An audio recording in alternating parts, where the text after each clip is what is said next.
Continuando con el libro de Einstein, de su vida y su universo. Continuamos. Pero él deseaba poner fin a la relación.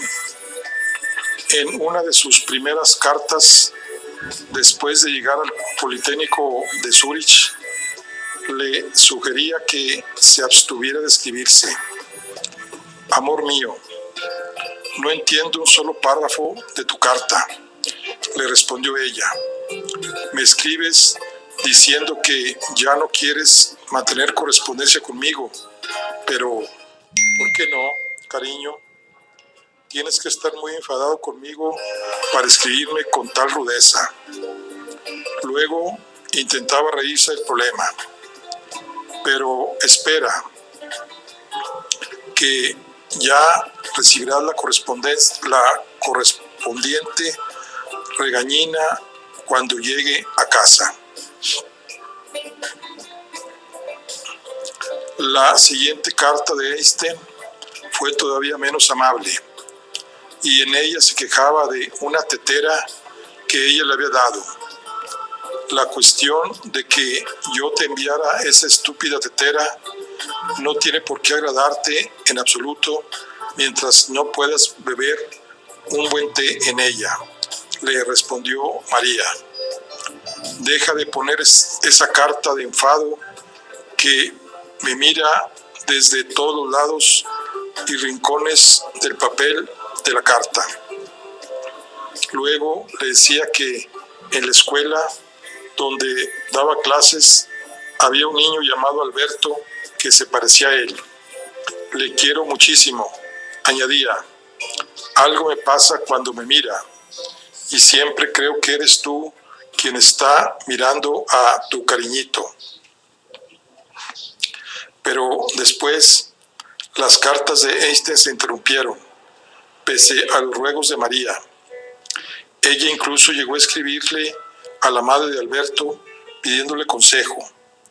El muy canalla se ha vuelto terriblemente perezoso, le respondió Paulina Einstein. Yo llevo 3 días esperando noticias suyas en vano. Cuando esté aquí, tendré que leerle la cartilla. Finalmente, Einstein dio por terminada la relación en una carta a la madre de María, en la que le decía que no iría a Arau durante sus vacaciones escolares de aquella primavera. Sería más que indigno por mi parte comprar unos pocos días de dicha al precio de un nuevo dolor, escribió, del cual ya ha sufrido bastante la querida niña por mi culpa. Luego pasaba a hacer un análisis extraordinariamente introspectivo y memorable acerca de cómo había empezado a evitar el dolor de los compromisos emocionales y las distracciones de lo que él calificaba de meramente personal para retirarse al ámbito de la ciencia. Me llena de una peculiar satisfacción el hecho de que ahora yo mismo haya de probar algo del dolor que he causado a la querida niña por mi falta de rigor y la ignorancia de su delicada naturaleza. El arduo trabajo intelectual y la contemplación de la naturaleza de Dios son los ángeles reconciliadores y fortificadores, aunque inexorablemente estrictos, que me guiarán a través de todos los problemas de la vida. Si pudiera darle algo de ello a esta buena niña, y sin embargo, qué manera tan peculiar es esta de sobrellevar los temporales de la vida. En más de un momento de lucidez, me parece que soy como un avestruz que entierra la cabeza en la arena del desierto para no percibir el peligro. Desde nuestra perspectiva, la frialdad de Einstein para con María Winteler puede parecer cruel, pero las relaciones, especialmente las de los adolescentes, resultan muy difíciles de juzgar desde fuera. Se trataba de dos personas muy distintas, particularmente en el aspecto intelectual. Las cartas de María, en especial, cuando ella se sentía más insegura, a menudo degeneraban en balbuceos. Escribo un montón de tonterías, ¿no? Y seguro que ni siquiera lo leerás hasta el final, aunque no lo creo. Escribe en una. En otra decía: yo no pienso en mí, cariño. Eso es del todo cierto, pero la única razón de ello es que no pienso en absoluto, excepto cuando se trata de algún cálculo tremendamente estúpido que requiere, para variar, que yo sepa más que mis alumnos. Con independencia de quién fuera la culpa, si es que hubo algún culpable, lo cierto es que no resulta sorprendente que acabaran siguiendo caminos distintos. Tras finalizar su relación con Einstein, María cayó en una depresión nerviosa que la llevó a perder con frecuencia días de clase, y unos años después se casó con el director de una fábrica de relojes. Einstein, por su parte, se recuperó de la relación cayendo en brazos de alguien que resultaría ser casi lo más distinto de María que uno podría imaginar. Mileva Maric.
Mileva Maric era la hija mayor y la preferida de un ambicioso campesino serbio que se había incorporado al ejército.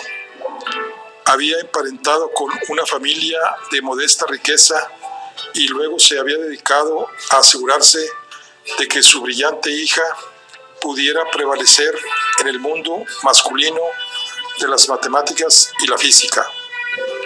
Ella había pasado casi toda su infancia en Novi Sad, una ciudad serbia que por entonces pertenecía a Hungría, y había asistido a una serie de escuelas cada vez más exigentes, en todas las cuales había sido la primera de su clase, culminando su trayectoria cuando su padre convenció a la dirección del gimnasio clásico de Zagreb, exclusivamente masculino, para que le permitiera matricularse en él.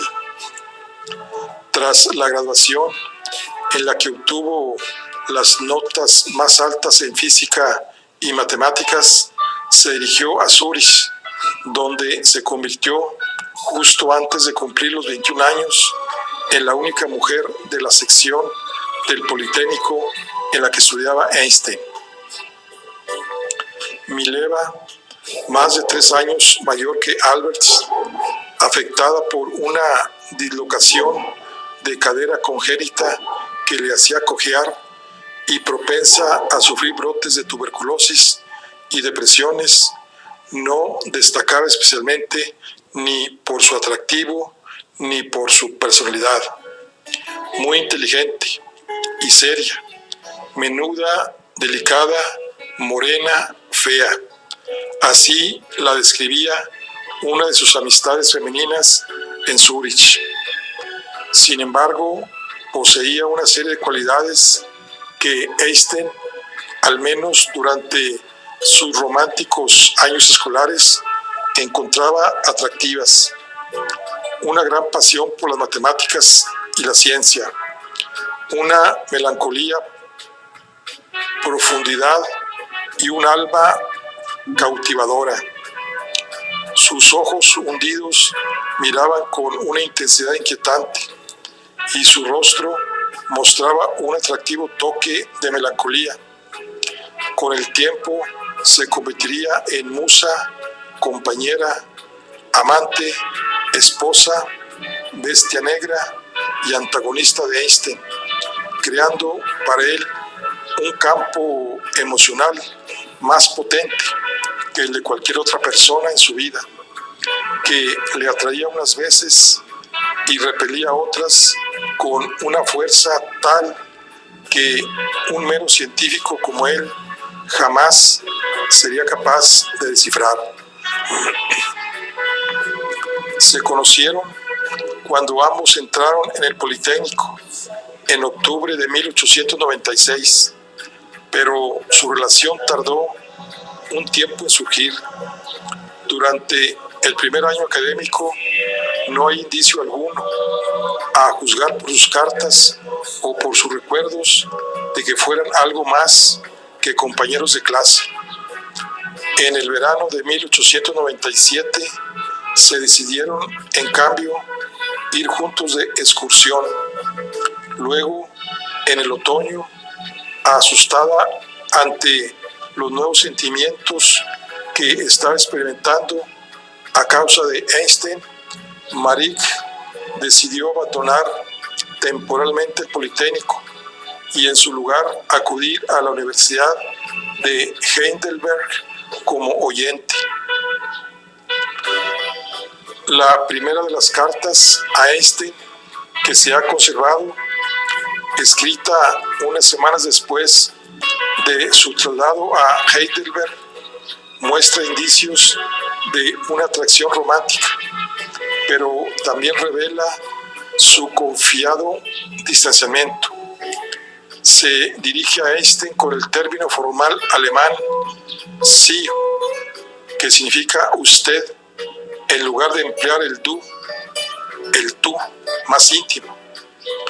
A diferencia de Maria Winteler, deja claro, bromeando, que no ha estado obsesionada con Einstein, a pesar de que éste le había escrito una carta inusualmente larga.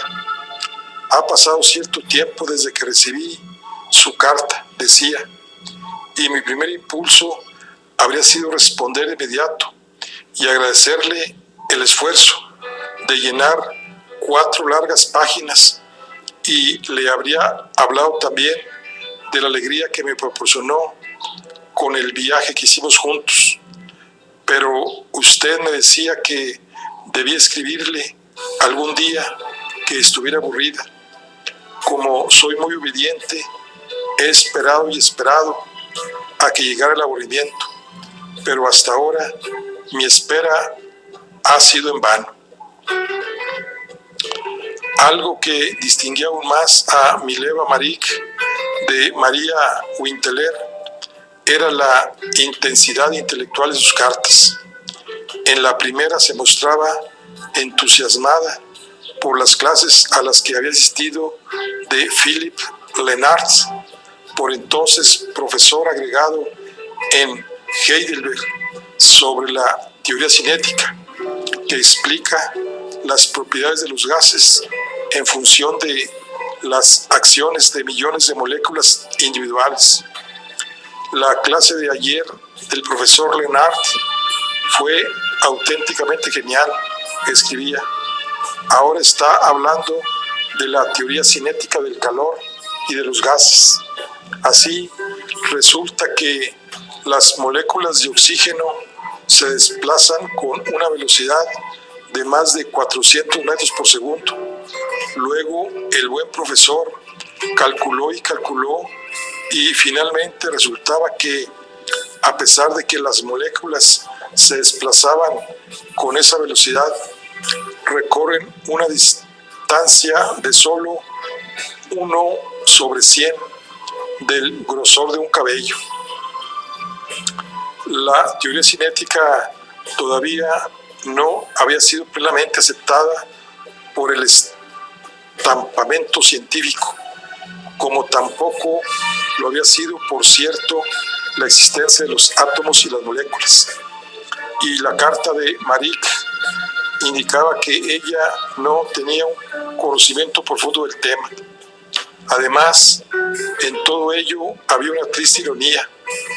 Lenard sería una de las primeras fuentes de inspiración de Einstein, pero más tarde se convertiría también en uno de sus más acérrimos detractores antisemitas. Asimismo, Marie comentaba algunas ideas que Einstein le había manifestado en su carta anterior acerca de lo difícil que resulta para los mortales comprender lo infinito. No creo que haya que culpar a la estructura del cerebro humano del hecho de que el hombre no pueda entender la infinidad, escribió Mileva. El hombre es muy capaz de imaginar la felicidad infinita y debería ser capaz de entender la infinidad del espacio. Creo que habría de resultar mucho más fácil. En estas palabras también se vislumbra algo de la huida de Einstein de lo meramente personal a la seguridad del pensamiento científico. El hecho de que se considere más fácil imaginar el espacio infinito que la felicidad infinita. Por lo que resulta evidente en la carta de Marie es que también pensaba en Einstein de una manera muy personal. Incluso le había hablado de él a su devoto y protector padre. Papá me dio algo de tabaco para que me lo llevara y se suponía que se lo tenía que dar a usted en persona, le decía. Quería estimular su interés por nuestra pequeña tierra de bandidos. Ya se lo he contado todo a usted. Un día tiene que volver usted conmigo, inexcusablemente. Seguro que los dos tienen mucho de qué hablar. El tabaco, a diferencia de la tetera de María Winteler, era un presente que sin duda habría gustado a Einstein, pero Marie le decía en broma que no se lo iba a enviar. Tendría que pagar un arancel por él y entonces me maldeciría. Aquella contradictoria mezcla de humor y seriedad, de despreocupación y vehemencia, de intimidad y desapego, tan peculiar pero evidente también en Einstein, debió de resultarle atractiva, ya que Alberto la instó a que regresara a Zúrich. En febrero de 1898 había tomado ya la decisión de hacerlo y estaba entusiasmada. Estoy seguro de que no lamentará su decisión, le escribió él. Debe volver lo antes posible. Luego le hacía un esbozo de cómo daban las clases cada uno de los profesores, admitiendo que encontraba al que enseñaba geometría algo impenetrable, y prometía echarle una mano para ponerse al día con la ayuda de los apuntes que había tomado él y Marcel Grossman. El único problema era que probablemente no podía recuperar su vieja y agradable habitación en la pensión cercana. Te lo mereces, pequeña fugitiva. En abril, ella estaba ya de regreso en una casa de huéspedes situada a unas cuantas calles que la de él, y formaban ya pareja. Compartían libros, entusiasmos intelectuales e intimidades, y accedían mutuamente a sus respectivos pisos. Un día en que él olvidó de nuevo sus llaves y se encontró con que no podía entrar en su propio piso, acudió al de ella y le cogió prestado un ejemplar de un texto de física. No te enfades conmigo, le decía en la notita que le dejó. Más tarde, aquel mismo año, una nota parecida destinada a ella rezaba: si no te importa, me gustaría venir esta noche a leer contigo. Sus amigos estaban sorprendidos de que un hombre apuesto y sensual como este, del que se podría haber enamorado casi cualquier mujer, estuviera con una menuda y sencilla serbia que cojeaba y emanaba un aire de melancolía. Yo jamás tendría el valor de casarme con una mujer que no estuviera completamente sana, le dijo un estudiante, compañero suyo. Einstein repuso: pero es que tiene una voz tan adorable.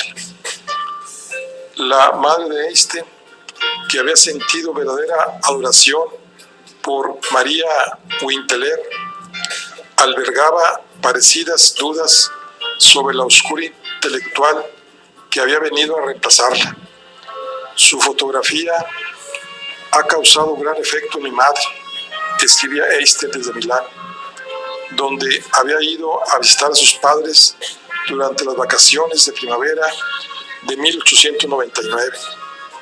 Mientras ella la estudiaba detenidamente, yo le dije con la más profunda simpatía: sí, desde luego que es de las inteligentes. Ya he tenido que soportar muchas bromas sobre ello. Es fácil ver por qué Einstein sentía tal afinidad por Marie. Ambos eran espíritus gemelos que se percibían a sí mismos como estudiantes desapegados e independientes, algo rebeldes frente a las expectativas burguesas. Los dos eran intelectuales que buscaban como amante a alguien que fuera a la vez compañero, colega y colaborador. Ambos entendemos muy bien la oscura alma del otro, y también, tomando café y comiendo salchichas, etc., le escribía Einstein. Él sabía hacer que ese etcétera tuviera connotaciones pícaras. Así cerraba otra carta diciendo: saludos, etc. Especialmente lo último. En otra, después de haber estado separados unas cuantas semanas, él le hizo una lista de las cosas que le gustaba hacer con ella. Pronto estaré de nuevo con mi amada y podré besarla, abrazarla, tomar café con ella, regañarla, estudiar con ella, reír con ella, pasear con ella, charlar con ella, y así sucesivamente. Los dos se enorgullecían de compartir una peculiaridad: soy el mismo viejo bribón que siempre he sido, escribía él, lleno de caprichos y travesuras, y tan temperamental como siempre. Pero Einstein amaba a Marie sobre todo por su mente. Qué orgulloso estaré de tener a una pequeña doctora como amada, le escribió en cierto momento. Ciencia y romance parecían entrelazarse. En 1899, mientras estaba de vacaciones con su familia, Einstein se lamentaba en una carta a Marie. Cuando leía a Helmholtz por primera vez, no podía creer, y sigo sin poder, que estuviera haciéndolo sin que usted estuviera sentada a mi lado. Disfruto cuando trabajamos juntos. Lo encuentro relajante y también menos aburrido. De hecho, la mayoría de sus cartas mezclaban las efusiones románticas con los entusiasmos científicos, a menudo haciendo énfasis en estos últimos. En una de ellas, por ejemplo, Einstein anticipaba no solo el título, sino también algunos de los conceptos de su gran artículo sobre la relatividad especial. Estoy cada vez más convencido de que la electrodinámica de los cuerpos en movimiento, tal como hoy se presenta, no se corresponde con la realidad y de que será posible presentarla de una manera más simple. Escribía: la introducción del concepto de éter en las teorías de la electricidad ha llevado a la concepción de un medio cuyo movimiento puede describirse sin que, a mi entender, se le pueda atribuir significado físico alguno. Aunque esta mezcla de compañerismo intelectual y emocional le resultaba atractiva, de vez en cuando Einstein recordaba la tentación del deseo más simple, representada por María Winteler, y con la falta de tacto que él hacía pasar por honestidad, o quizá debido a su malicioso deseo de tormento, se lo hacía saber a Mileva. Tras sus vacaciones de verano de 1899, Einstein decidió acompañar a su hermana para que se matriculara en la escuela de Arau, donde vivía María. Escribió a Marie para tranquilizarla, asegurándole que no pasaría mucho tiempo con su antigua novia, pero la promesa estaba escrita de una manera que, acaso intencionalmente, resultaba más inquietante que tranquilizadora. No voy a ir a Arau tan a menudo, ahora que la muchacha de la que tan perdidamente me enamoré hace 4 años vuelve a casa, le decía. En general, me siento bastante seguro en mi alta fortaleza de calma, pero sé que si la viera unas cuantas veces más, sin duda me volvería loco. De eso estoy seguro, y lo temo como al fuego. Pero afortunadamente para Marie, la carta continúa con una descripción de lo que harían cuando volvieran a encontrarse en Zúrich. Un párrafo en el que Einstein mostraba una vez más por qué su relación era tan especial.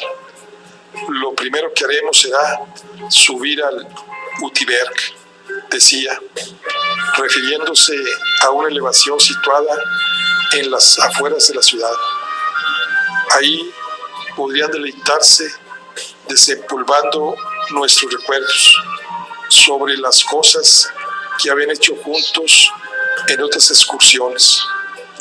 Ya imagino lo bien que lo pasaremos, añadía. Por último, con una retórica que solo ellos podían apreciar plenamente, concluía: y luego empezaremos con la teoría electromagnética de la luz de Helmholtz. En los meses siguientes, sus cartas se hicieron todavía más íntimas y apasionadas. Él empezó a llamarla su Doxer, muñeca, además de mi indómita pillina y mi golfilla. Ella le llamaba a él Johansel, Juanito, y mi travieso cariñito. A comienzos de 1900 ya se tuteaban, un proceso que se inició con una pequeña nota de ella que rezaba: mi pequeño Juanito, cómo me gustas tanto, y como estás demasiado lejos para que pueda darte un besito, escribo esta carta para preguntarte si yo te gusto tanto como tú a mí. Respóndeme enseguida. 1000 besos de tu muñeca. La graduación agosto de 1900. Las cosas también le iban bien a desde el punto de vista académico. En sus exámenes parciales de octubre de 1898, había terminado el primero de su clase con una media de 5.7 sobre un máximo de 6. El segundo, con un 5.6, era su amigo y encargado de tomar apuntes de matemáticas, Marcel Grossman. Para graduarse, Einstein tenía que hacer una tesis. Inicialmente le propuso al profesor Weber realizar un experimento para medir la velocidad con la que se desplazaba la Tierra a través del éter, la supuesta sustancia que permitía que las ondas de la luz se propagaran a través del espacio. La creencia generalizada que él se encargaría de destruir con su teoría de la relatividad especial era que si la Tierra se moviera a través de este éter, acercándose o alejándose de la fuente de un rayo de luz, podríamos detectar una diferencia en la velocidad de la luz observada.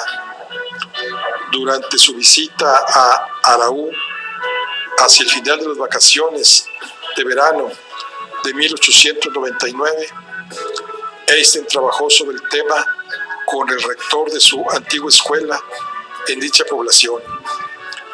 He tenido una buena idea para investigar el modo en que el movimiento relativo de un cuerpo con respecto al éter afecta a la velocidad de propagación de la luz, le escribió a Maric. Su idea implicaba construir un aparato que empleara espejos dispuestos en ángulo, de modo que la luz procedente de una sola fuente se reflejara en dos direcciones distintas, enviando una parte del rayo en la misma dirección del movimiento de la Tierra y la otra parte en dirección perpendicular a él.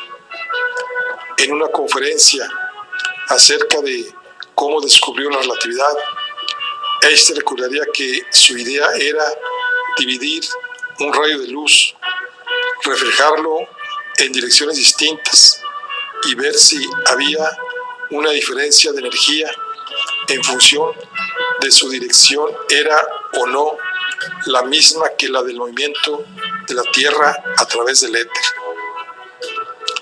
Ello podía hacerse, postulaba, empleando dos pilas termoeléctricas para examinar la diferencia del calor generado en ellas.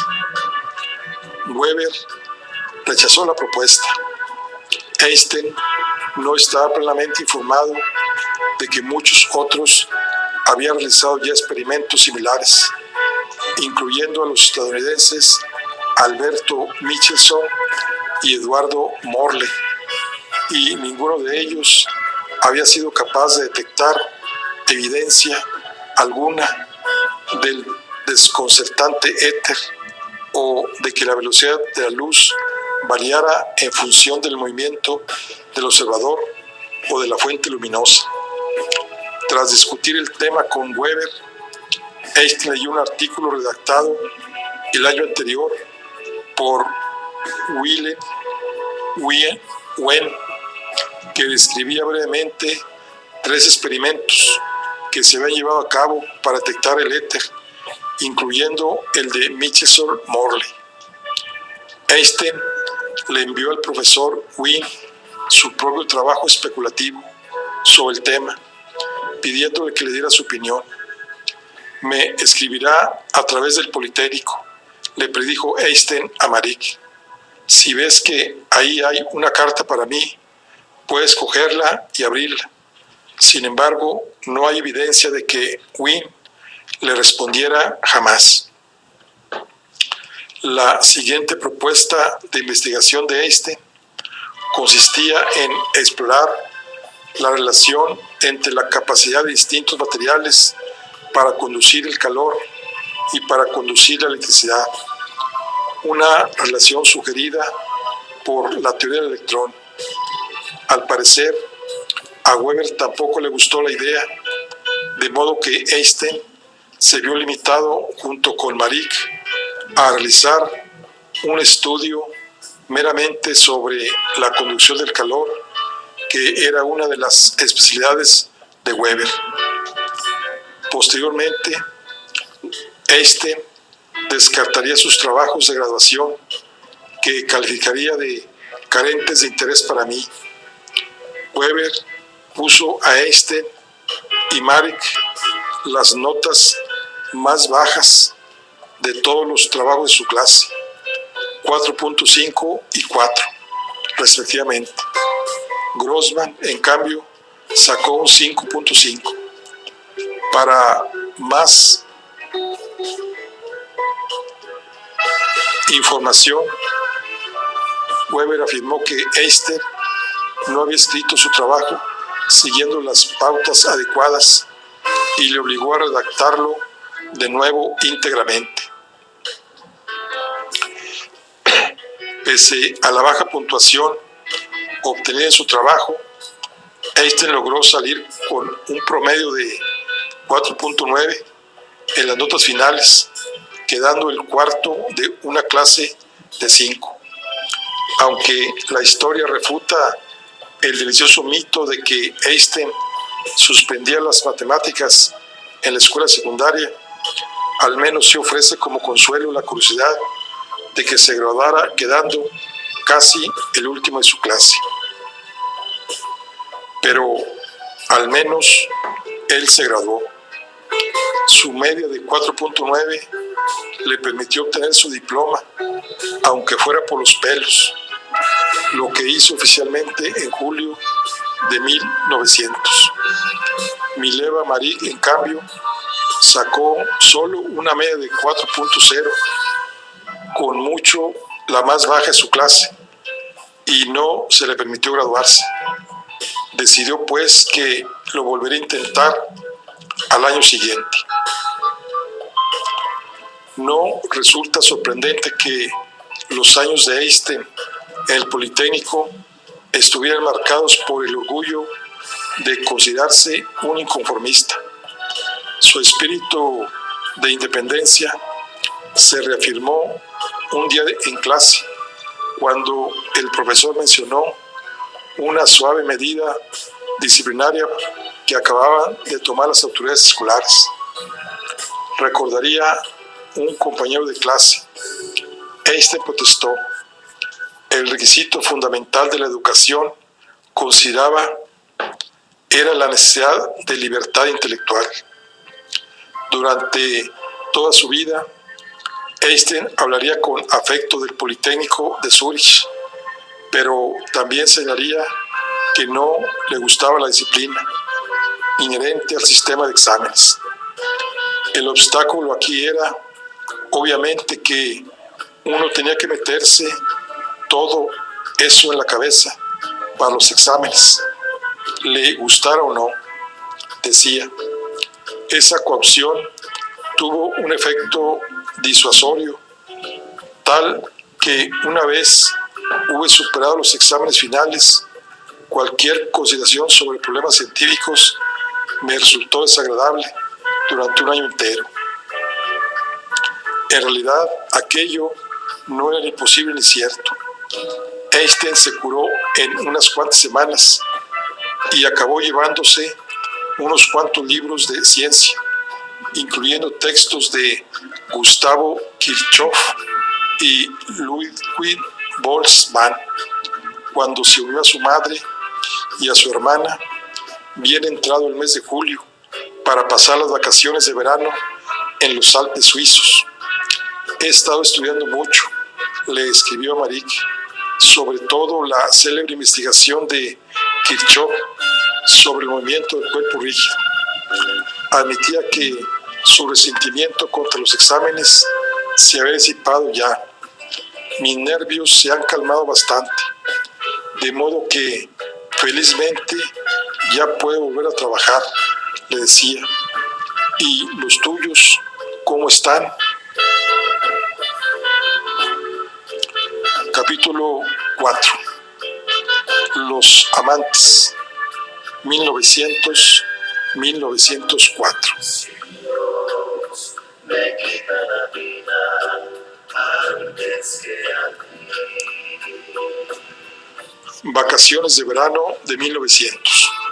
Recién graduado y cargado con su libro de Kirchhoff y otros textos de física, a finales de julio de 1900, Einstein se dispuso a pasar las vacaciones de verano con su familia en Melchthal, una aldea enclavada en los Alpes suizos, entre el lago de Lucerna y la frontera con el norte de Italia.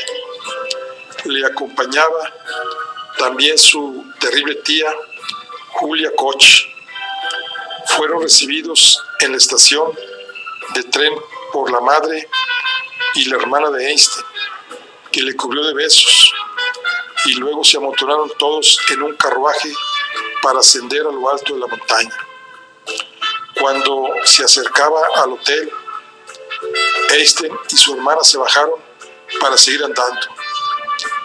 Maja le confesó que no se había atrevido a discutir con su madre de la relación de él con Mileva Maric, conocida en la familia como el asunto muñeca, debido al mote con el que él la designaba, y le pidió que fuera paciente con mamá.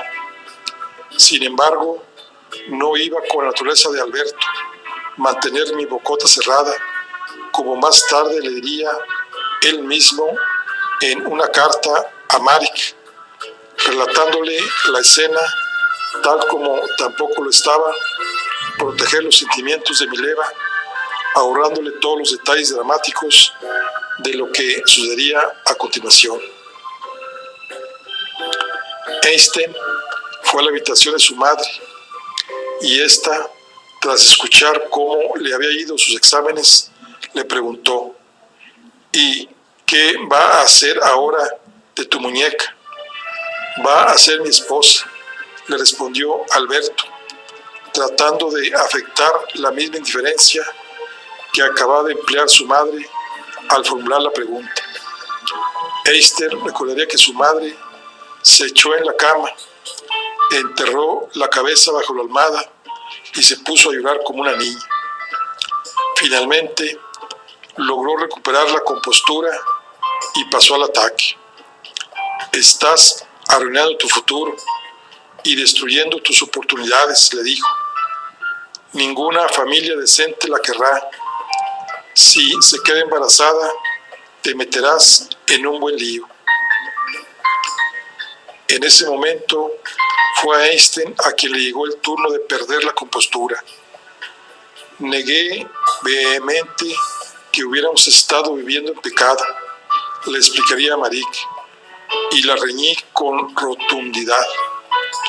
Justo cuando estaba a punto de perder los estribos, apareció una amiga de su madre, una señora menuda y vivaz, una vieja chocha de la variedad más simpática. Ambas se apresuraron a enzarzarse en la obligada cháchara sobre el tiempo, los nuevos huéspedes del balneario, los hijos maleducados. Luego se fueron a comer y a tocar algo de música. Tales periodos de tormenta y de calma se alternaron durante todas las vacaciones. De vez en cuando, justo cuando Einstein pensaba que la crisis había amainado, su madre volvió a sacar el tema. Ella es un libro, igual que tú, pero lo que tú necesitas es una esposa, le dijo en cierto momento. Otra vez sacó a colación el hecho de que Maric tenía 24 años, mientras que él tenía solo 21. Para cuando tú tengas 30, ella será una vieja bruja. El padre de Einstein, que todavía trabajaba en Milán, me dio con una carta moralista, la clave de la opinión de sus padres, al menos en lo que se refería a la situación de Mileva Maric, a diferencia de la de María Winteler, era que una esposa representaba un lujo que un hombre solo podía permitirse cuando se ganaba cómodamente el sustento. Yo tengo una pobre opinión de esa visión de la relación entre un hombre y su esposa, le diría Einstein a Maric, puesto que hace a la esposa distinguible de la prostituta solo en tanto en cuanto que la primera es capaz de obtener un contrato vitalicio. Durante los meses siguientes habría momentos en que parecería que sus padres hubieran decidido aceptar su relación. Mamá está resignándose poco a poco, le escribió Einstein a Maric en agosto. Lo mismo en septiembre. Parecen haberse reconciliado con lo inevitable. Creo que a ambos llegarás a gustarle mucho cuando te conozca. Y de nuevo en octubre, mis padres se han retirado a regañadientes y con vacilaciones de la batalla de la muñeca, ahora que han visto que la iban a perder. Pero repetidamente, después de cada periodo de aceptación, su resistencia estallaba de nuevo, para pasar en más de una ocasión a un estado de frenesí. Mamá a menudo llora amargamente y yo no tengo un solo momento de paz, escribió a finales de agosto. Mis padres lloran por mí casi como si me hubiera muerto. Una y otra vez se quejan de que yo mismo me he acarreado la desgracia por mi devoción a ti. Creen que no eres sana. La constelación de sus padres tenía poco que ver con el hecho de que Maric no fuera judía, puesto que María Winteler tampoco lo era, ni con que fuera serbia, aunque eso ciertamente no ayudaba mucho a su causa. Sobre todo parece ser que la consideraban una esposa inapropiada, por muchas de las razones que esgrimían también algunos de los amigos de Einstein. Era mayor que él, algo enfermiza, cojeaba, tenía un aspecto sencillo y era una intelectual apasionada, pero no estelar. Toda esta presión emocional avivó los instintos de rebeldía de Einstein y su pasión por su indómita golfilla, como él la llamaba. Solo ahora veo lo locamente enamorado que estoy de ti. La relación, tal como se expresaba en sus cartas, seguía siendo intelectual y emocional a partes iguales, pero la parte emocional se había llenado ahora de un ardor inesperado para venir de alguien que se autoproclama un solitario. Acabo de darme cuenta de que no he podido besarte desde hace un mes entero y te he hecho terriblemente de menos, le escribió en cierto momento. Durante un corto viaje a Zúrich en el mes de agosto para sondear sus perspectivas de trabajo, Einstein se sorprendió a sí mismo caminando de un lado a otro, aturdido. Sin ti me falta la confianza en mí mismo, el gusto por mi trabajo, el gusto por la vida. En resumen, sin ti mi vida no es vida.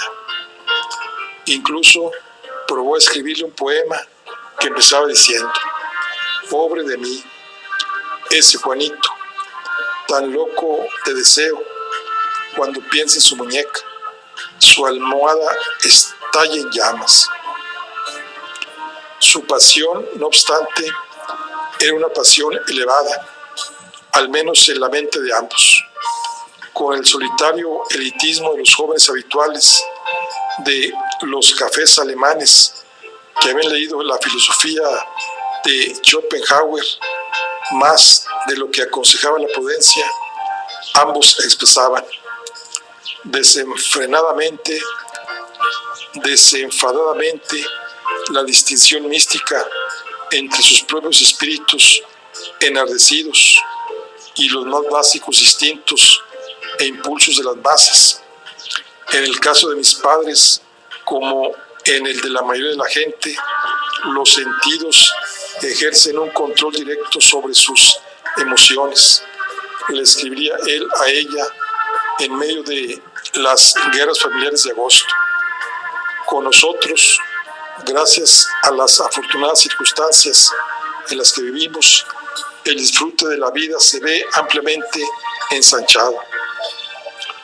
Hay que decir, en honor de Einstein, que le recordaba a Marik y se recordaba a sí mismo que no debemos olvidar que muchas existencias como la de mis padres hacen la nuestra posible.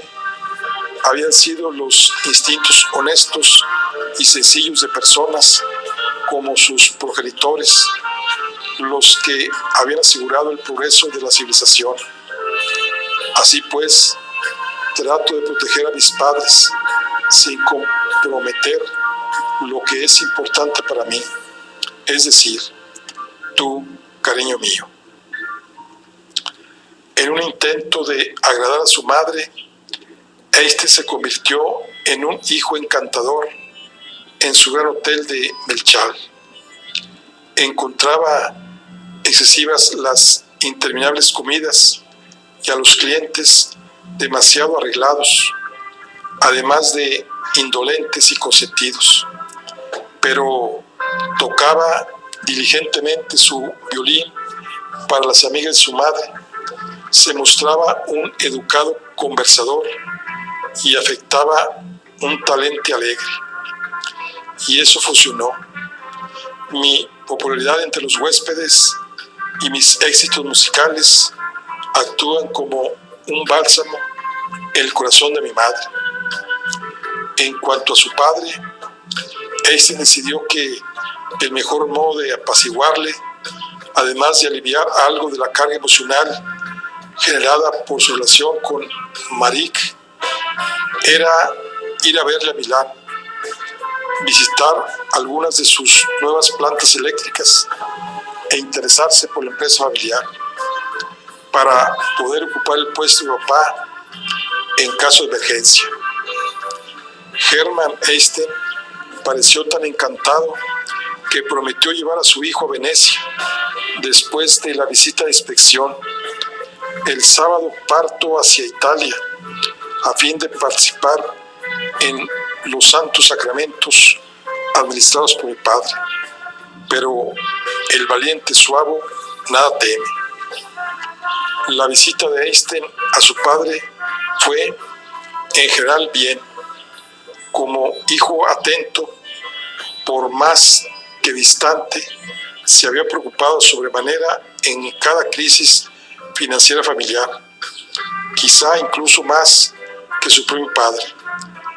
Pero de momento los negocios iban bien y de eso mantenía alta la moral de Hermann Einstein.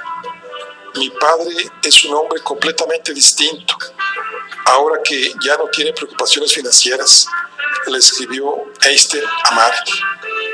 Solo en una ocasión el asunto muñeca irrumpió con tal fuerza como para hacer considerar a Alberto la posibilidad de acortar su visita, pero esa amenaza alarmó tanto a su padre que al final Einstein se atuvo a sus planes iniciales. Parecía sentirse halagado por el hecho de que su padre apreciara tanto su compañía como su predisposición a prestar atención al negocio de la familia. Aunque ocasionalmente Einstein despreciaba la idea de ser ingeniero, a finales del verano de 1900 probablemente habría podido seguir ese rumbo, especialmente si en su viaje a Venecia su padre se lo hubiera pedido, o si el destino hubiera querido que se hubiera visto en la necesidad de ocupar su lugar. Al fin y al cabo, no era más que un graduado de baja titulación de una escuela de magisterio sin un puesto de trabajo docente, sin ningún logro relevante en el ámbito de la investigación y ciertamente sin ningún mecenas académico. De haber tomado tal decisión en 1900, Einstein probablemente se habría convertido en un ingeniero bastante bueno, aunque probablemente no en un gran ingeniero. De hecho, en los años siguientes, Einstein hizo sus pininos en el mundo de los inventos como aficionado y sacó algunas buenas ideas para dispositivos que iban desde refrigeradores silenciosos hasta un aparato que medía la electricidad a muy bajos voltajes. Pero ninguno de ellos se traduciría en un avance significativo en la ingeniería o en un éxito mercantil. Aunque habría sido un ingeniero más brillante que su padre o su tío, no está claro que Alberto hubiera obtenido mejores resultados en el ámbito financiero. Entre las numerosas cosas sorprendentes que aparecen en la vida de Alberto Einstein, una son las dificultades que tuvo para encontrar un empleo académico. De hecho, habrían de pasar nada menos que 9 años desde su graduación en el Politécnico de Zúrich en 1900 y 4 años tras el milagroso año en el que no solo puso la física patas arriba, sino que logró finalmente que se le aceptara una tesis doctoral antes de que le ofrecieran un puesto como profesor universitario. La demora no se dio precisamente a falta de ganas por su parte. A mediados de agosto de 1900, entre sus vacaciones familiares en Melchart y la visita a su padre en Milán, Einstein recalcó en Zúrich para ver si podía conseguir un puesto de ayudante de profesor en el Politécnico. Era habitual que todo graduado, si quería, asumiera ese puesto, y Einstein confiaba en ello. Mientras tanto, rechazó la oferta de un amigo de ayudarle a encontrar empleo en una compañía de seguros, descartándolo como una jornada de 8 horas de trabajo pesado y absurdo. Como le diría a Marek, hay que evitar lo que aniquila. El problema era que los 2 profesores de física del Politécnico eran extremadamente conscientes de la insolencia de Einstein, pero no de su genio.